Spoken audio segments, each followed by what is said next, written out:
fans. I hope you guys are doing well today. We have some great games today, starting off with the London game between the Jets and the Vikings. Now, I know a lot of people are probably going to be going with the Vikings in this one. They are still undefeated. They have a great defense. Their offense is clicking. They're putting up points. They're having a great season so far. But in this one, I'm going to go with the Jets. I think they're going to pull an upset. They're going to be the first team to give them their loss. They haven't faced a defense like this yet. I think they're going to be physical. I think that if they can take the ball away from them and capitalize off of it, that can be a determining factor in winning this game. So I'm taking the Jets for the upset. Don't crucify me on that one. I had Tampa winning. They lost against Atlanta. That game came down to the wire. We all seen what happened there. That was a disappointing blow for the Buccaneers, but I think they'll bounce back, and I think they got the Saints next week, so we'll see what happens with that. Carolina versus Chicago. Here's another one. I got Carolina for the upset. I think it's going to be a close game. I don't think it's going to be a really big win margin, but I think that they can pull it off. Chicago really hasn't been that well this year. They have a lot of problems as a team. So I think that they're going to struggle. I think both teams will struggle, but I think Carolina walks away with that one. Baltimore versus Cincinnati. Now, we have a divisional matchup. This is going to be another great game. I think it's going to be closer than what a lot of people actually expect. I think Cincinnati's going to step up to the challenge. I'm going to take Cincinnati for the upset. Like I said, unorthodox here, but I think that Joe Burrow and them, I think they're going to get it clicking. And Baltimore's been a little inconsistent, so we'll see if they can keep their wins up. But Cincinnati needs another win really bad. They're 1-3 as of now. They're desperate, and I think they're going to come to play. But we'll see what happens with that.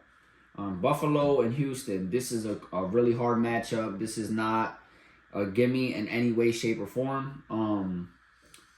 I think that the picks on this game can go either way. It's going to be great. It's going to be great offensively, great defensively. Could come down to a field goal. I wouldn't be surprised. Even up until this point, I really don't have confidence in picking a winner. But I think that I'm going to go with Houston because I think that's going to it has the chance of being a shootout. And to be honest, I don't want to get in a shootout with C.J. Stroud. I wouldn't want to get in a shootout with Josh Allen either.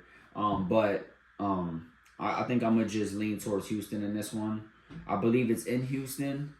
I'm not sure on that. But, yeah, I'm going to go with Houston in this one. I think Buffalo was exposed, so I'm going to go with Houston.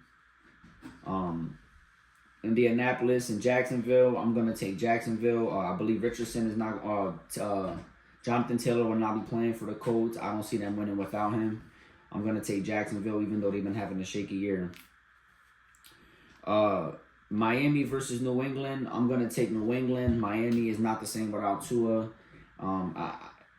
New England is not much of a threat at this point either. I think they need to use Stevenson a lot more. I mean, he obviously has a lot of fumbles a lot this year, but I say not to give up on him. I think that's a testament to the fact that he hasn't really been getting the ball that much, and he's just out of sync. So I think they should just keep feeding him and see what happens with him. If he continues to fumble and cause turnovers, then that'll be a different story. But yeah, I got New England winning that one. Cleveland versus Washington. This is going to be a really good defensive game. I think offensively, Washington's doing a lot better this season. I like the way that Daniels is playing. They're clicking a lot. They're using the entire offense. They're looking really good. I'm going to take Washington in this one. Raiders and the Broncos. This is going to be a really, really weird game. I don't think it's going to be too mentally stimulating. But I'm going to take Denver. I'm going with Bo Nix. I'm liking what I'm seeing from Denver. I think that they're turning over a new leaf little by little. I'm going to go with Denver in this one. Arizona and San Francisco. This is going to be another close game. I think closer than what people expect. But I'm going to go with the Niners in this one. I don't really see any significant reason to pick in Arizona to beat the Niners. I don't think the Cardinals are going to beat the Niners, so I'm going to go with the Niners in that one. Green Bay and the Rams. Whew, this is another one that can go either way, another 50-50 game. It's going to be really good, really close. It's going to come down to the play of the quarterbacks, who are both really, really good.